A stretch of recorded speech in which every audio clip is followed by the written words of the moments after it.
आगे इसी सुक्ति में कह रहा है, अगर देखा जाए तो 11वीं सुक्ति कह रही है, कै बिरहनु को मीच दे कै आपा दिखलाई, 8 पहर का दाछड़ा मोह पे सहा न जाई। कै बिरहनु को मीच दे, यहाँ पर मीच का मतलब है मृत्यु से, कै का मतलब है अथवा, आपा का मतलब है आत्मस्वरूप। तो कह रहे कै बिरहनु को मीच दे, या तो मुझे मृत्यु दे दे, कै आपा दिखलाई अथवा अपने दर्शन दे दीजिए। आपा का मतलब दर्शन देना, आत्मस्वरूप का ज्ञान होना। मीच का मतलब मृत्यु, कै का यहाँ पर अर्थ होगा अथवा से। 8 पहर का दाखला, ये 8 पहर का जो विक्षोभ है, जो विक्षोभ है, जो विच्छेदन है, मुँह पे सहा ना जाए, वो मैं नहीं सह पा रहा हूँ या सह पा रही हूँ।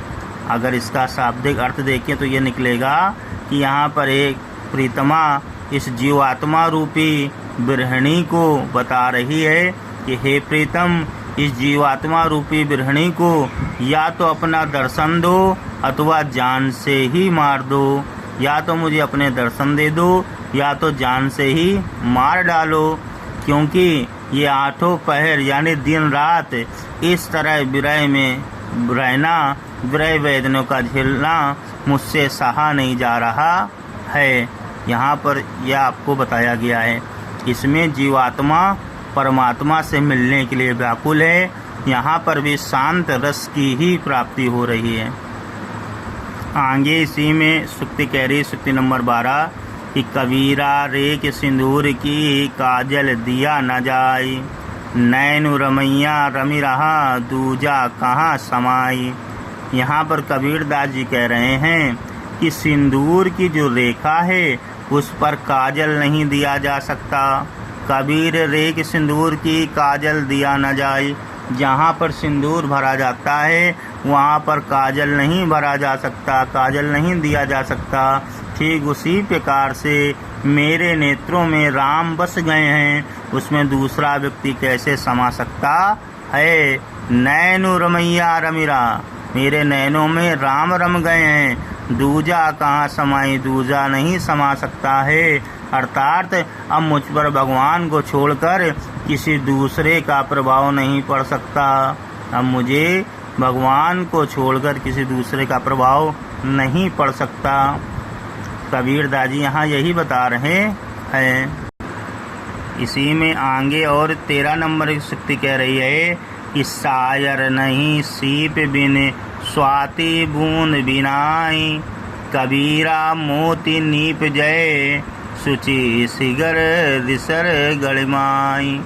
सुचली सुन्नी सिसर गढ़ माई। यहाँ पर जो है कबीरदास जी कह रहे हैं कि इस सुक्ति में कबीरदास जी ने योग का वर्णन किया है। योग साधन को माना है कि किस प्रकार से हट हो करके, हट सिद्ध करके योग के द्वारा आप प्रभु को दर्शन कर सकते हैं। यहाँ पर बताया है कि जिस प्रकार से सायर नहीं सीप बिनी, सायर, सायर का मतलब हो गया सागर समुद्र, ठीक है, सायर का मतलब सागर समुद्र।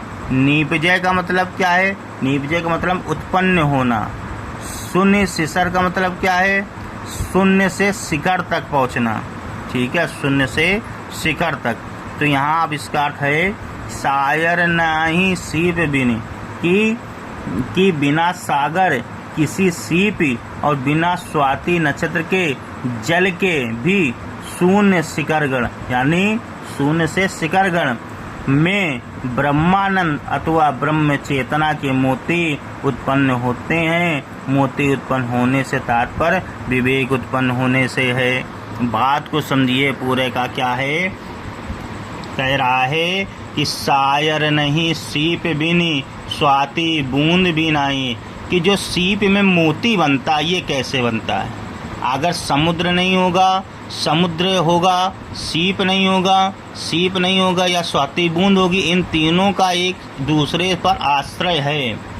अगर बिना सागर के किसी सीप, अगर बिना सागर के, अगर सागर नहीं है सीप रख दिया जाए कोई फायदा नहीं। सागर भी हो और किसी सीप में जब तक स्वाति नक्षत्र के जल की एक बूंद नहीं गिरती, और सीप कहाँ होता है, सागर के समुद्र के गहराई में होता है। शून्य से लेकर शिखर तक चलना पड़ता है।